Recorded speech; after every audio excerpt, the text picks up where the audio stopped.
सतगुरु महाराज की जय जय जय। संशय सब जग खा दिया, संशय खदे न कोई, आ संशय खदे सोई जना जो शब्द विवेकी होय। कबीर साहब जी की वाणी है। सारा दुनिया के लोगों को संशय ही खा गया। संशय माने दुविधा, डाउट, यानी ईश्वर है कि नहीं है, अगर है तो कौन है, यह संशय तो अधिकतर लोगों को लगा हुआ है। क्योंकि इस संसार में अनेकों मत है, पंथ है, धर्म है, और बताने वाला भी भिन्न भिन्न बताता है। इस तरह से संसार के लोग, कोई कुछ बताता है, कोई कुछ बताता है, निर्णय नहीं कर पाते हैं कि वास्तव में भगवान है कि नहीं है, अगर है तो कौन है। ईश्वर अगर है तो कौन है। कुछ लोग कहते हैं कि सबका मालिक एक, यहां होता है अनेक। सिद्धांत भी और नाम भी, विचार भी मिलता नहीं है। लेकिन संतों ने निर्णय किया है, अगर सत्संग किया जाए तो आपका संशय समाप्त हो जाएगा। और जब तक संशय नहीं समाप्त होगा तब तक जीवन का कलेश मिटेगा नहीं। परमात्मा ने कृपा करके यह मनुष्य शरीर दिया है, तो इस मनुष्य शरीर का कुछ खास उद्देश्य है। उस उद्देश्य की पूर्ति नहीं हो सकती है। अगर उस उद्देश्य की पूर्ति नहीं हुई तो महा दुख भोगना पड़ेगा। 184 पौड़ के पौ पर अटके आए, अब की पौ जो ना तरे तब फिर 84 जाए। संत वाणी है, यह कटेगा नहीं। 84 लाख जोनी जो 4 खानी बतलाया गया है, हाथी, घोड़ा, कुत्ता, सियार, बंदर, सर्प, बीची, चींटी इत्यादि जितना जोनी है, उन तमाम जोनियों से भ्रमण करने के बाद, महा दुख भोगने के बाद, भगवान की जब कृपा हुई, दया हुई, उनकी करुणा हुई, तो यह मनुष्य शरीर प्राप्त हुआ। कबहू के करुणा कर नर देही, आ देत ईश बिनु हेत स्नेही। एक मौका मिला, एक बाजी मिला, अगर इस बाजी को हम गंवा देते हैं, इस मौका को हम गंवा देते हैं, तब पुनः 84 लाख योनियों में जाएंगे। यह मनुष्य शरीर 84 में नहीं है। यह मनुष्य शरीर 84 से पार है, 84 से अलग है। जब यह जीव 84 लाख योनियों में रहता है तो इसे अधिकार नहीं रहता है परमात्मा को प्राप्त करने का, अपने जीवन को सार्थक बनाने का। यह अधिकारी नहीं होता है। 84 लाख जोनी भोग जोनी है, लेकिन 84 से निकल करके भगवान के कृपा से जब यह मनुष्य जोनी में आता है तब अधिकारी बन जाता है नवीन कर्म करने का और विवेक प्राप्त करने का, प्रभु को जानकर प्रभु के नाम का सुमिरन करने का, प्रभु को प्राप्त करने का यह अधिकारी बन जाता है। और सदा सर्वदा के लिए यह मुक्त हो सकता है।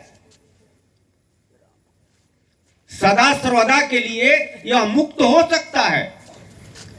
राम राम। लेकिन 84 लाख जोनी में जो जीव है वह मुक्ति का अधिकारी नहीं है। यहां तक कि देव जोनी में भी रहने वाला मुक्ति का अधिकारी नहीं है। मनुष्य योनि में ही रहने वाला जीव अधिकारी है मुक्ति प्राप्त करने का। मनुष्य शरीर प्राप्त करने का एकमात्र उद्देश्य है कि हम सदा सर्वदा के लिए मुक्त हो जाएं, हम अपने मालिक को प्राप्त कर लें।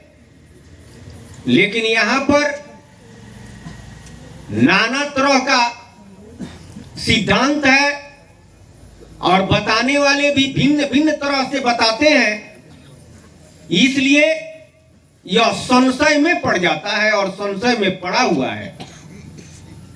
यह संशय तब समाप्त होगा जो आध्यात्मिक शब्द का विवेक होगा। संशय सब जग खा दिया और संशय खदे न कोई। संशय सबको खा गया, लेकिन संशय को कौन खाया? संशय खदे सोई जना जो शब्द विवेकी होए। जिनको शब्द का विवेक हुआ वह व्यक्ति संशय को खा गया, उसे निर्णय हो गया कि हमारा मालिक कौन है और उस मालिक को प्राप्त करने का कल्याणकारी मार्ग क्या है। उस मार्ग पर चलता है जान करके तो निश्चित रूप से अपने लक्ष्य को प्राप्त करता है, यानी अपने मालिक को प्राप्त करता है और सदा सर्वदा के लिए मुक्त हो जाता है। लेकिन जब तक यह दुविधा में रहेगा तो न इधर का होगा न उधर का होगा। इसलिए इस धरा पर संत महात्मा सतगुरु पूर्व में कबीर साहब, दरिया साहब, पलटू दास, रैदास, नानक देव जी, तुलसीदास जी, तमाम संत जन कहिए, ये लोग उपदेश किए, निर्णायक बात कहे जिससे आपको निर्णय हो जाए और आप जान जाए कि आपका मालिक कौन है और उस मालिक के प्राप्ति का उपाय क्या है, वह मालिक कैसे प्राप्त होंगे। संतों ने बतलाया, लेकिन तरीका भिन्न था। बताने का जो तरीका था वह भिन्न था। आज जो बताने का तरीका है वह भिन्न है। इसका कारण था देश स्वतंत्र नहीं था, प्रजातंत्र नहीं था, देश गुलाम था। आप कहेंगे कि कबीर साहब के समय में तो अंग्रेजों का राज नहीं था। अरे प्रजातंत्र तो नहीं था।